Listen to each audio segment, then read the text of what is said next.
4 pães de trigo Dona Cisa, meia dúzia de banana e uma água sem gás. Quebrando altas ondas e a raça vai na freia. Inesperado, previsto, comendo ostra, marisco e o mangue do lado pra fornecer a informação.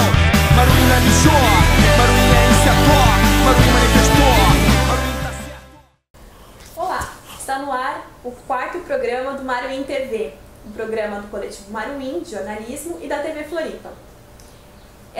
Esse programa vai ao ar em novembro e será o último programa da primeira temporada da nossa experiência televisiva. Você poderá assistir a reprise dos programas às terças-feiras, às 20 horas, no canal 4 da NET.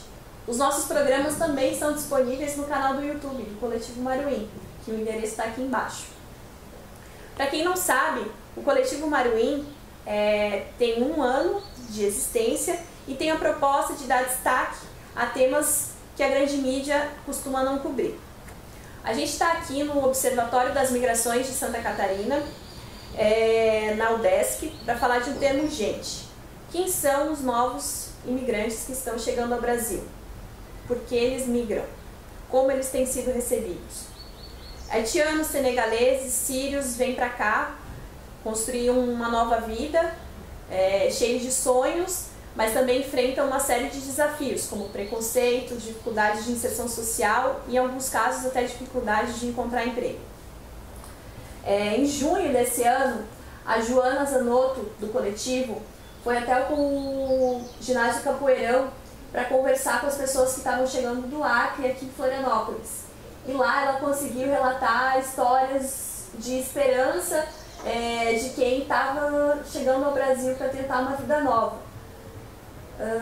Para falar da complexidade desse assunto, a gente vai conversar com a professora Gláucia de Assis, que é coordenadora do Observatório de Migrações de Santa Catarina. Olá, Gláucia, seja bem-vinda ao programa. Bom dia, tudo bem? Bom dia. E nós também convidamos o Clarence Cherry, estudante de Direito, haitiano, que está aqui desde 2013 e hoje é estagiário da Assistência Social de Santa Catarina. Ele é representante da comunidade haitiana aqui em Florianópolis. Tudo bem, Cherry? Tudo bem? Boa tarde. Bom dia. Bom dia. Bom, Cherry, me conte rapidamente como você chegou em Santa Catarina e qual foi a sua primeira impressão aqui. Porque fiquei 45 dias no Rio Grande do Sul, eu tinha essa ideologia de estudar, porque aqui tem mais oportunidade de estudo. Cheguei aqui e me namorei dessa bonita ilha e fiquei aqui. Certo. E quando você chegou para trabalhar ou para estudar? Como foi a sua trajetória? Eu veio para estudar, porque cheguei aqui com o primeiro ano do meu ensino médio. Então, para concluir, teria que fazer o Centro de Educação Juvenil e Adultos, para poder ingressar na faculdade. Legal. E você tem contato com haitianos de outros lugares daqui do estado, de outras cidades? Sim, porque nós organizamos bastante junto com a sociedade civil brasileira e nós organizamos bastante eventos onde que as comunidades haitianas têm oportunidade de se encontrar para ter um diálogo junto e para discutir sobre alguma dificuldade que nós estamos passando aqui no estado de Santa Catarina. Legal. Já tem várias associações de haitianos, né? Como que elas se formam normalmente? Mas como que a migração haitiana é um pouco nova aqui, como que no sul, no estado de Santa Catarina, nós temos uma embaixada, o consulado. Então as comunidades haitianas em cada município, eles se organizam em pequenas associações até que eles estão esperando a legalização, onde que eles pudessem comunicar junto com os órgãos públicos, os políticos, para passar as angústias deles. Certo. E nessa troca de informações, essa troca de ideias, eu queria pedir para você contar como foi recentemente, né, há 2 semanas, um haitiano foi assassinado lá em Navegantes, né, no Vale do Itajaí, e houve suspeita, ainda não concluíram o inquérito até o programa, a gravação do programa, mas há suspeita ainda de crime de ódio. E aí, como foi o impacto desse fato na comunidade haitiana? Porque gradativamente o número dos haitianos não param de crescer aqui no Brasil, como nós sabemos onde que tem sociedade humana sempre passa conflito, mas como que os negros aqui no Brasil teve uma história especialmente da escravidão também, como que nós vemos a comunidade haitiana, nós vemos esse ato da criminalidade, da morte desses haitianos como chocante, que é o mesmo assim que nós ficamos na irrealismo também, isso poderia acontecer por qualquer brasileiro, e mesmo que seja um crime de ódio, e acho que as pessoas poderão pegar consciência, porque essas pessoas migram por aqui, não é por uma opção, é por buscar uma vida melhor. Certo. Dálcia, você como representante aqui do Observatório e também do grupo, né, consequentemente do grupo de apoio, como vocês receberam a notícia desse fato, desse caso? A morte do Fitieri nos encheu de tristeza, porque a gente tinha realizado um evento uma semana e meia antes para discutir políticas públicas de imigração com os migrantes recentes, e participaram várias associações de imigrantes. Então foi um evento que deu uma visibilidade muito positiva aos imigrantes haitianos, senegaleses, sírios, né, demonstrando que eles vieram aqui não só para trabalhar, mas também para viver na cidade.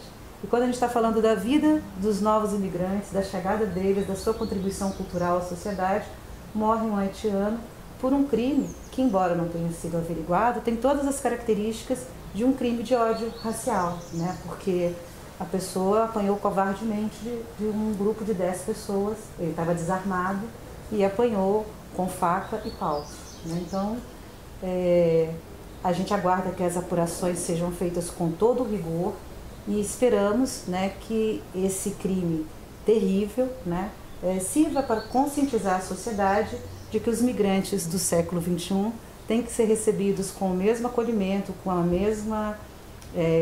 mesmo diálogo intercultural que aconteceu com os migrantes que chegaram aqui no final do século XIX e início do século XX. Exatamente nesse sentido a minha questão, que todo imigrante sofre preconceito ou são só alguns? Eu vou tentar responder rápido, né? Os imigrantes sofrem diferentes tipos de preconceitos, né?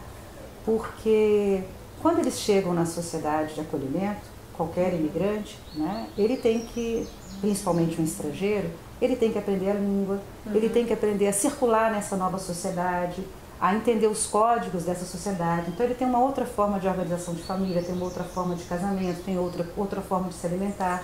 Então essas diferenças, às vezes, geram preconceito e discriminação.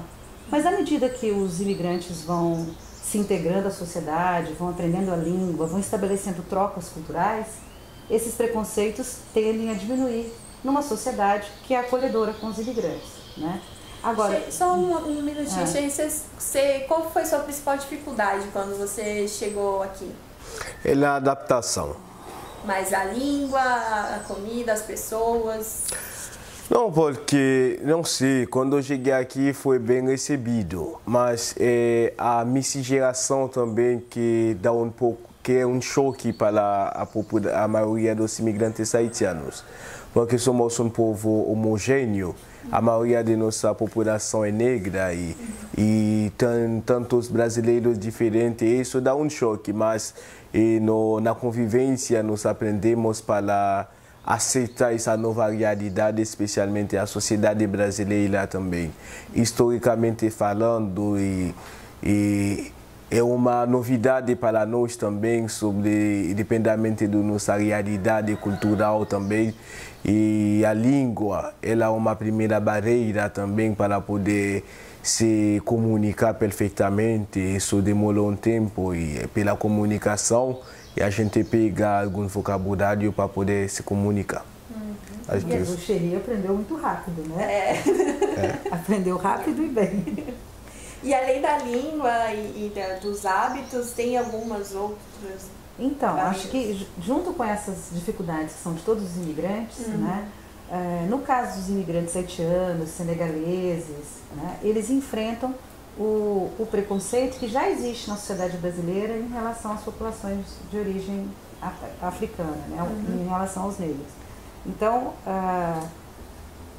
os imigrantes haitianos, né, descobrem no Brasil, né, um preconceito racial que eles não viviam dessa forma no Haiti, né? Uma população mais homogênea, chegam aqui. E o racismo brasileiro, ele é um racismo, que inclusive tem a expressão racismo brasileiro, né? Ele é um racismo velado, né? Ele é velado porque nós temos uma sociedade muito miscigenada, mas quanto mais negra a pessoa, a população, mais evidentes são os sinais de racismo, né? São os sinais de discriminação.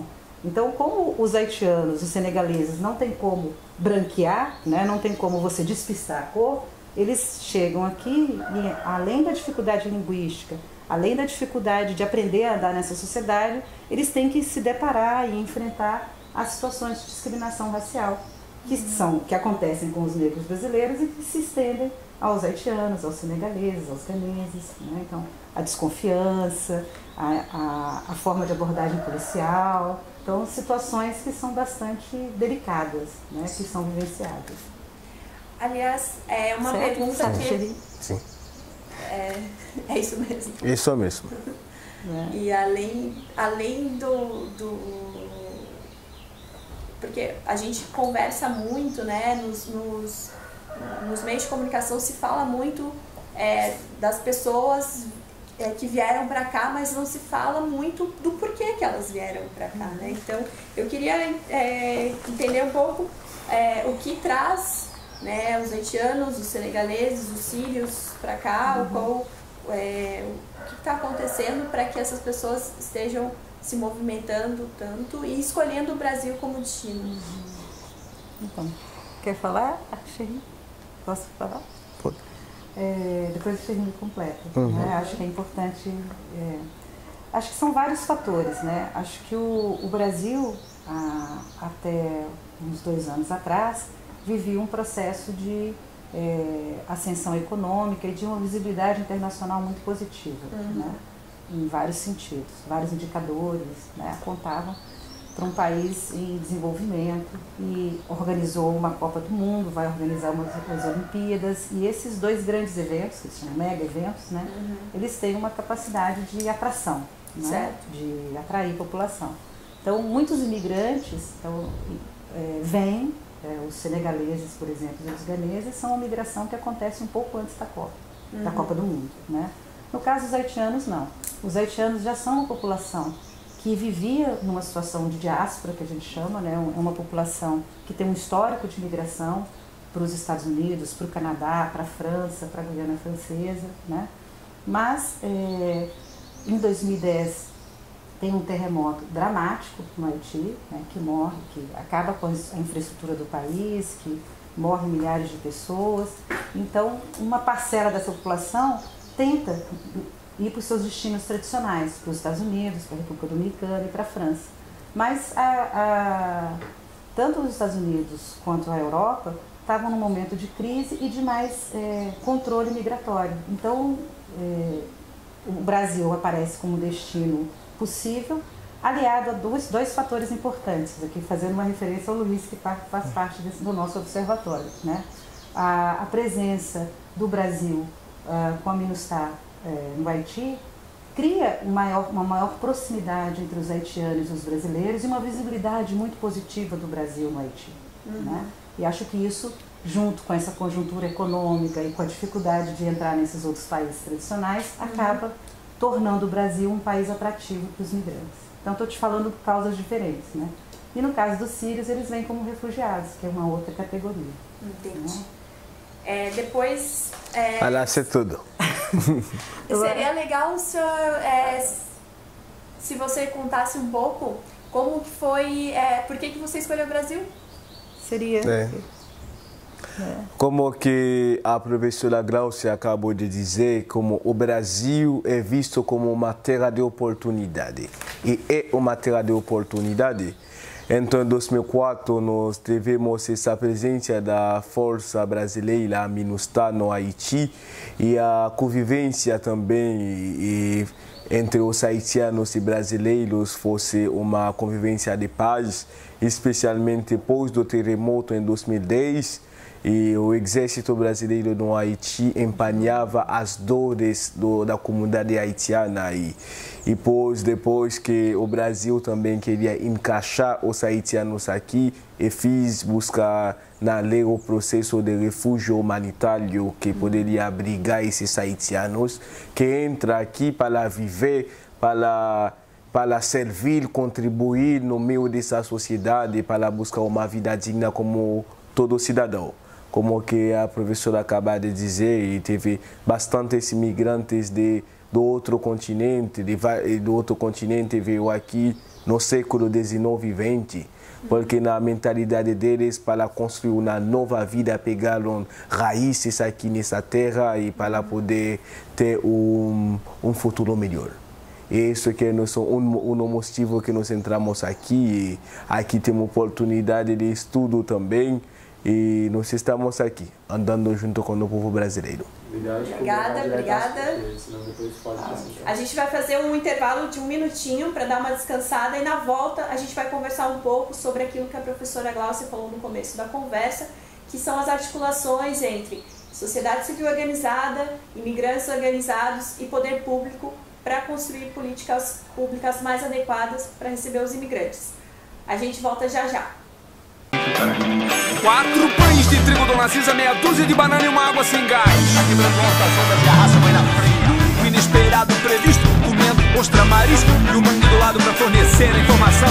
Maruína lixou, Maruína iniciatou, Maruína manifestou, Maruína tá certo.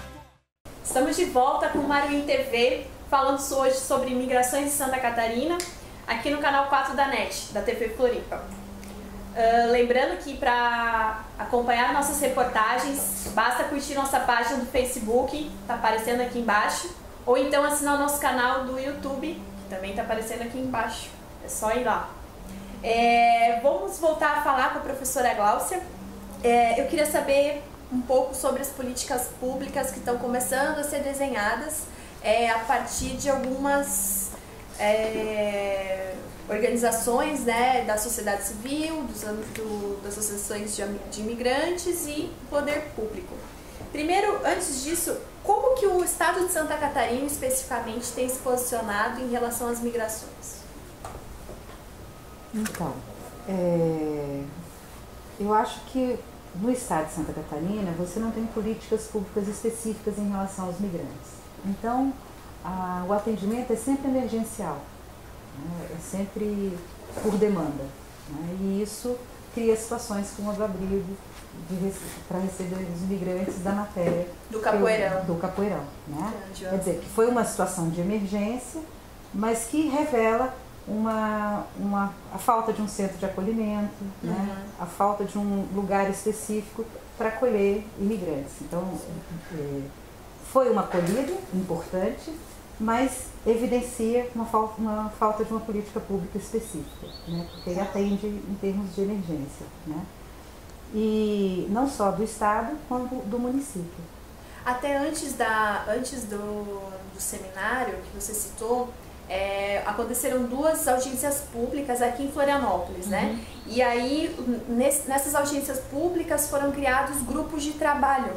Eu queria que você explique, o Xerri participou, né, desses grupos de trabalho, queria que você falasse um pouco do que foi encaminhado, né, até o seminário de avanço, o que conseguiu ser feito nesses grupos de trabalho. Então, teve uma primeira audiência pública organizada pela Câmara dos Vereadores do município de Florianópolis.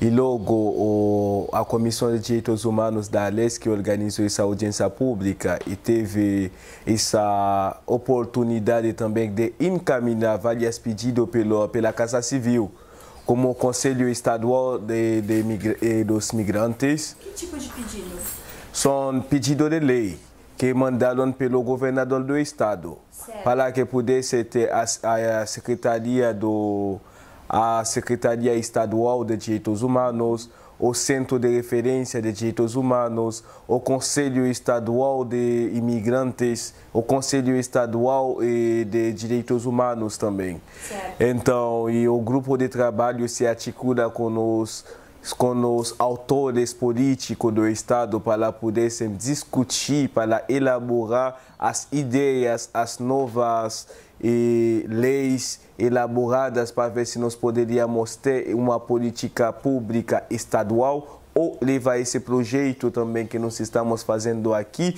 em outros estados também para que pudesse ter uma política nacional para o acolhimento dos imigrantes. Certo. Que esse caso é bastante sério também, porque estamos aqui, temos outros pedidos de casamento e passaporte e tudo isso, e é um assunto que a sociedade civil e junto com os poderes políticos do Estado do Brasil terão que discutir para ver como que nós poderíamos encaixar esses cidadãos no meio da sociedade brasileira. Certo. E das audiências públicas, né, dos grupos de trabalho, logo em seguida, né, alguns meses depois, aconteceu o seminário de migrações contemporâneas, que foi agora, no começo de outubro, correto? E aí tinha o objetivo de reunir essas demandas e mandar diretamente, apresentá-las aos poderes públicos correspondentes, né? E aí eu queria que você falasse um pouco desses encaminhamentos, como que eles foram feitos, como eles estão sendo feitos ainda. Só um registro importante. Na realidade, o seminário ele coincide com o andamento das discussões que se desdobraram da audiência pública que aconteceu em junho, mas o seminário foi pensado antes, né? Ele tem a ver com uma visita nossa a Chapecó, né, que você estava presente, né? Sim. Em que a gente foi lá conferir as condições de vida e de trabalho dos imigrantes haitianos, Certo. que naquele momento, né, estavam trabalhando nos frigoríficos em condições bastante desiguais, né?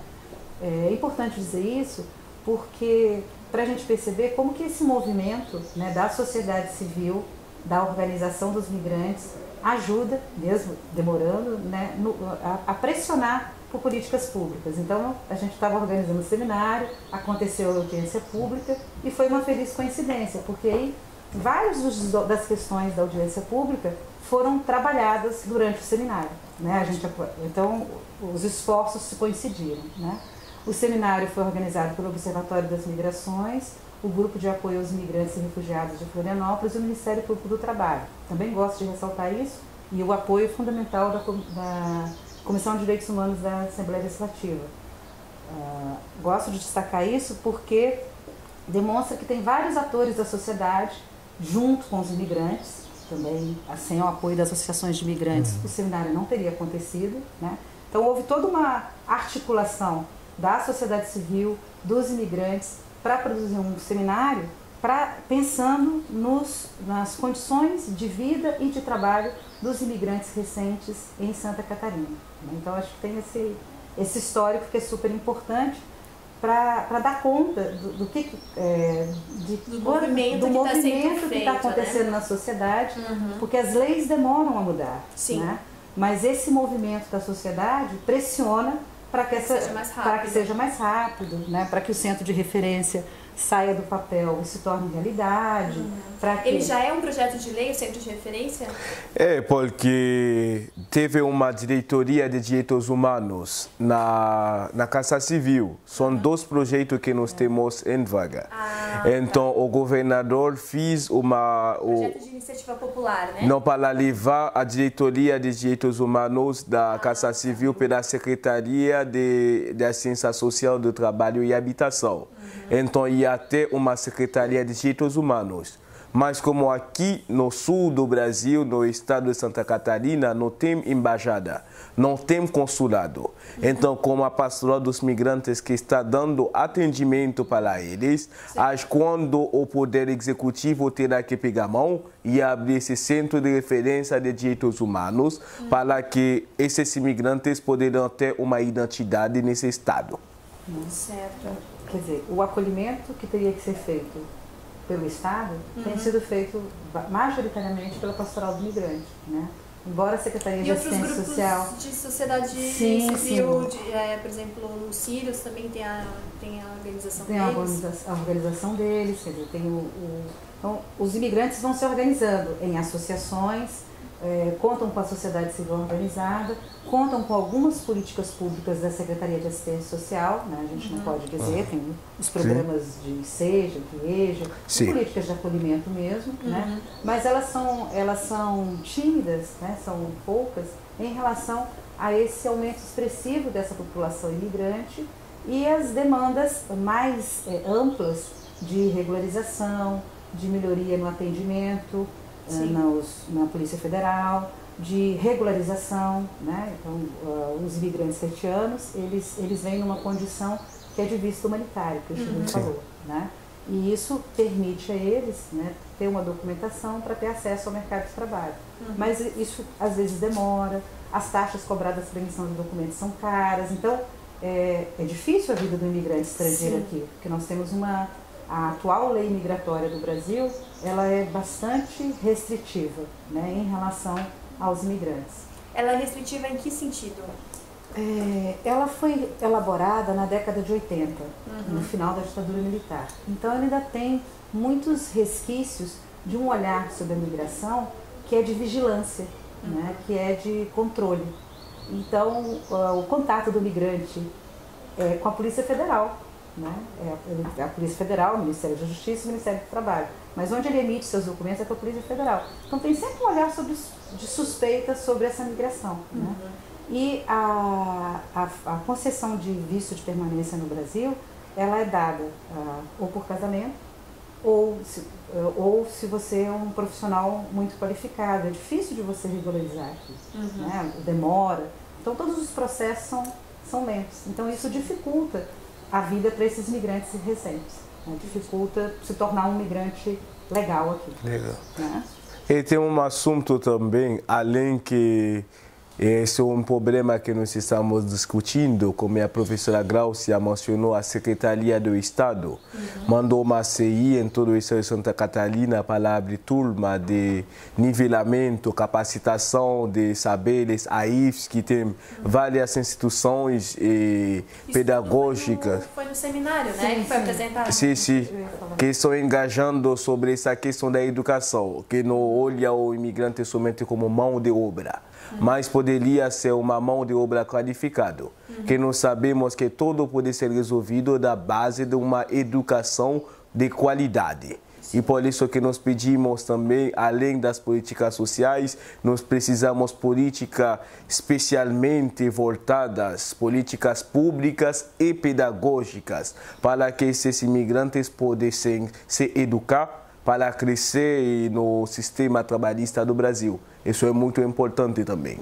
Esse é um problema para todos os grupos imigrantes, não só para os haitianos, não só para os senegaleses, não só para os sírios. Esse é um problema que é da forma como está organizada, como é que está estabelecida a legislação de imigração no Brasil e de validação de diplomas. E a força das associações profissionais, né, que dificultam de todas as formas a validação de diplomas estrangeiros para dar prioridade ao trabalhador nacional, né? Então, a lei atual do Brasil, ela prioriza o trabalhador nacional, sempre, né? E o estrangeiro vem para complementar nos setores que você não tenha gente qualificada ou uma mão de obra qualificadíssima. Então, a lei migratória favorece os migrantes super qualificados, né? Não os trabalhadores migrantes em geral, que vêm aqui para se inserir no mercado de trabalho. Tá? Nesse sentido, para a gente começar a finalizar a nossa conversa, eu queria a opinião dos dois sobre... A gente tratou muito aqui do Estado, né, das condições do Estado, mas o Xerri já comentou da ambição de trazer essas políticas para o âmbito federal, né? Para que todos os imigrantes de todos os estados tenham políticas de acolhimento, tenham políticas de educação. E aí eu queria saber como que vocês avaliam hoje a política migratória em nível federal. Pode Se quiser falar, achei que você tinha começado a falar aquela hora. Porque na chegada dos haitianos, primeiramente, eles foram vistos como refugiados políticos.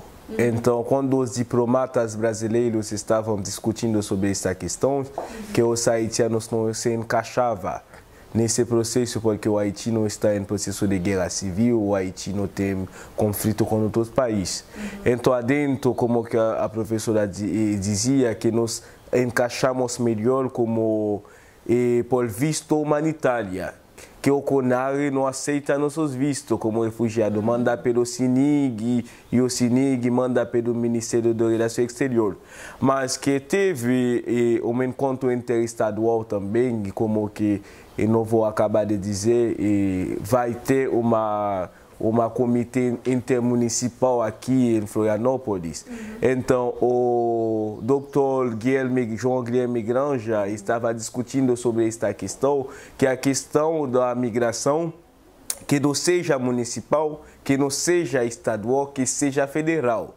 Porque nós sabemos que o Brasil é um Estado-nação, que é unido por uma só Constituição, que nós sabemos no primeiro parágrafo da Constituição diz que brasileiro nato ou estrangeiro terão algum privilégio de gozar alguma oportunidade sobre a soberania desse grande Estado. E por isso que nós rogamos que essa ideia que seja uma ideologia da opinião pública de todo o Brasil para poder dar uma proteção, que todo ser humano tem direito da vida, de dignidade, eles poderem sempre se sentir em paz aqui nessa nova pátria, para que nós possamos crescer junto, como sempre dizemos, nas ordens para o progresso. Tá certo. Tem um longo debate em torno dessa lei de imigração atual. Né? O ano passado teve uma grande discussão nacional, chamada Comigrar, organizada em vários estados, e que tirou diretrizes para a elaboração de uma nova lei migratória, mas atualmente está no Senado um projeto de lei, 2516, que tenta propor uma nova regulamentação para os imigrantes e emigrantes brasileiros no exterior. Essa lei ela tenta combater alguns vícios autoritários, o viés autoritário da lei anterior, mas ela ainda tem alguns pontos bastante polêmicos. Inclusive, nós vamos fazer um debate sobre ela amanhã no grupo de apoio a refugiados e imigrantes em Florianópolis, porque ela continua, em alguns dos seus artigos, dificultando o acesso à cidadania plena de imigrantes e refugiados. Os refugiados têm uma lei específica, né? Os refugiados no Brasil contam com uma legislação muito mais atual e mais em sintonia com os direitos humanos do que a nossa atual lei migratória, tá? E a nossa lei migratória, ela não está em consonância com outros documentos internacionais que pensam a migração como um direito humano. O que quer dizer isso, né? Quer dizer que para os processos de regularização dos migrantes, permanecem nessa lei aqui alguns vícios autoritários da lei anterior, né? E criam-se categorias de imigrantes, né? O turista passa a ser um migrante temporário e as formas a forma de controle desses migrantes é bastante complicada. E tem questões, por exemplo, o imigrante aqui no Brasil tem acesso ao sistema de saúde, ele é universal. Nosso sistema de saúde é universal. Tem problemas, mas é universal. E da forma como está aqui nessa lei, os imigrantes que não estão regulares passam a não ter certos direitos. Por exemplo, se tem uma situação que infringe os seus direitos trabalhistas, sim, o migrante não regular não pode recorrer à Justiça do Trabalho, né? Isso pode, inclusive, fazer com que os empregadores prefiram os ilegais. E atualmente não, né? Atualmente, embora o migrante seja indocumentado, o Ministério do Trabalho isso investiga, se tem denúncia de trabalho em condições análogas ao trabalho escravo, o Ministério atua Então, o migrante tem direito trabalhista, embora indocumentado. Então, seria em algum ponto até retrocesso a nova lei. Seria um ponto retrocesso. É que eu não estou com os itens da lei aqui, mas tem alguns pontos que geram, que estabelecem diferenças entre os migrantes, entre aquele que tem documentação e aquele que não tem documentação. E isso prejudica uma parcela significativa dos migrantes. Nós temos migrantes documentados, mas nós temos também um conjunto de migrantes que não tem documentação. E isso pode estabelecer desigualdades entre esses migrantes, né? Não garantir a migração como um direito universal. Bom, a gente vai encerrar agora o programa. Esse foi o Maruim TV, o 4º programa sobre imigrações aqui em Santa Catarina. Queria agradecer muito a presença do Xerri, muito a presença da Gláucia. Obrigada. Foi muito bom estar aqui conversando com vocês. Obrigado. Como eu disse no começo do programa, esse foi o último programa da nossa primeira temporada aqui na TV Floripa. E você pode continuar acompanhando o nosso trabalho pelo canal do Maruim no YouTube ou curtindo a nossa página do Facebook. Vai ter sempre novidade sobre Florianópolis, sobre Grande Florianópolis, sobre a América Latina e o que mais tiver que ser dito. Tá ok? Até mais, pessoal. Tchau, tchau. 4 pães de trigo Dona Cisa, meia dúzia de banana e uma água sem gás. Quebrando altas ondas e a raça vai na frente. O inesperado, previsto, comendo ostra, marisco e o mangue do lado pra fornecer a informação. Maruim na Lixó.